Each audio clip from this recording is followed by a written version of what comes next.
করবো আমার ওই জন্য বিয়ে করেছো? ও হবে না, ও পুরোপুরি ঘর নোংরা করে আগে বাড়ি থেকে বের করো। হতভাগা সন্তান বইয়ের পাল্লায় পড়ে উঠোনে যে জায়গাটুকু ছিল একটা তিরপুল দিয়ে একটা টিন দিয়ে চাল তৈরি করে একটা তক্তপোষ ঢুকিয়ে দিল। বাপ মা ওর মধ্যে পচে মরুক। আল্লাহ পাক বলে ওয়াকাদা রাব্বুকা আল্লা তা'বুদু ইল্লা ইয়্যাহু ওয়া বিল ওয়ালিদাইনি ইহসানা। আমি আল্লাহ আমার ইবাদত বান্দেগি করার পর দ্বিতীয় নম্বর ইবাদত তোর বাপ মায়ের প্রতি ইহসান করা। সেই বাপ মাকে আলাদা করো।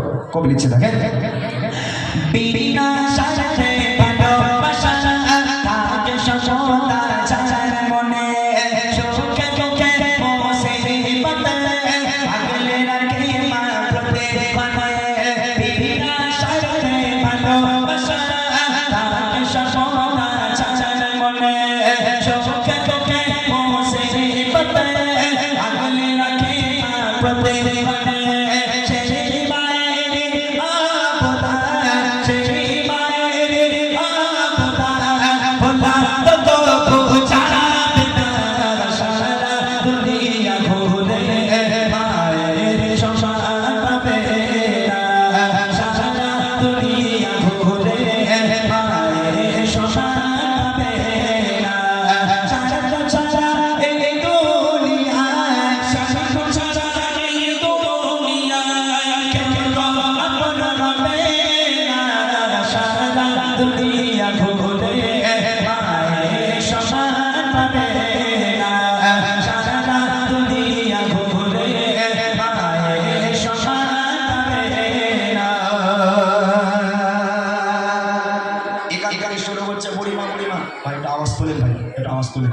এখান থেকে শুরু হচ্ছে বুড়িমা।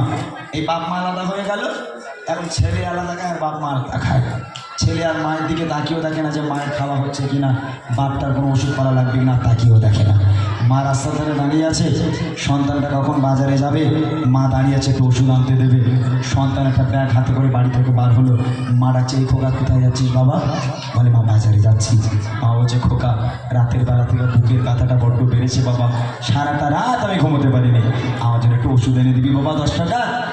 ছেলে বলছে মা এই জন্য তোমার সামনে আমি যাই না, তোমার সঙ্গে দেখা হলে শুধু খাই খাই করো, এটা এনে দে ওটা এনে দে এটা এনে দে ওটা এনে দে, ওই জন্য তোমার ধারে পাশে আমি যাই না, শুধু খাই খাই করো তুমি হতো। মা 10 টাকার ওষুধ আনতে বললে মা নাকি খাই খাই করে। আর শাশুড়ি যদি একবার ফোন করে বলে জামাই আমি যাচ্ছি, উনি আল্লাহ জামাইকে তখন ধরে কি বউর কাছে বলে দেখো তোমার মা আসছে, সে কি বলো কী খেতে ভালোবাসে, গরুর গোশ না মুরগির গোশ? বলে মা তো দুটোই খায়। বলে কিচ্ছু চিন্তা করো না, শাশুড়ি বলে পাতা একটু ইলিশ মাছটা না আনলি হয়, সাথে একটু ইলিশ মাছটাও দরকার নেই। কেন বলেন দিদি? শাশুড়ি 4টে করে ডিম দেয় আর মা তো আধখানাও দেয় না। ওই জন্য শাশুড়ি আসলে মুরগির গোশ গরুর গোশ ইলিশ মাছ হ্যান ত্যান কলজের মাথা কত কি আনবে করি। আবার একটা কারণ আছে, এখনকার ছেলেরা শাশুড়ির প্রতি বেশি মায়া। এই কারণ কি জানেন?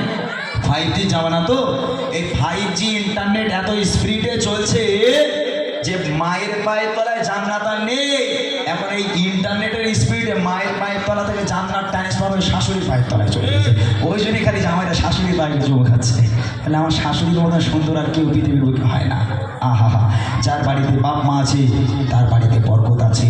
যার বাড়িতে বাপ মা নেই লক্ষ লক্ষ টাকা ইনকাম করে আনবে, কোনোদিন তোমার ঘরে আল্লাহর রহমত হতে পারে না, আল্লাহর বরকত হতে পারে না।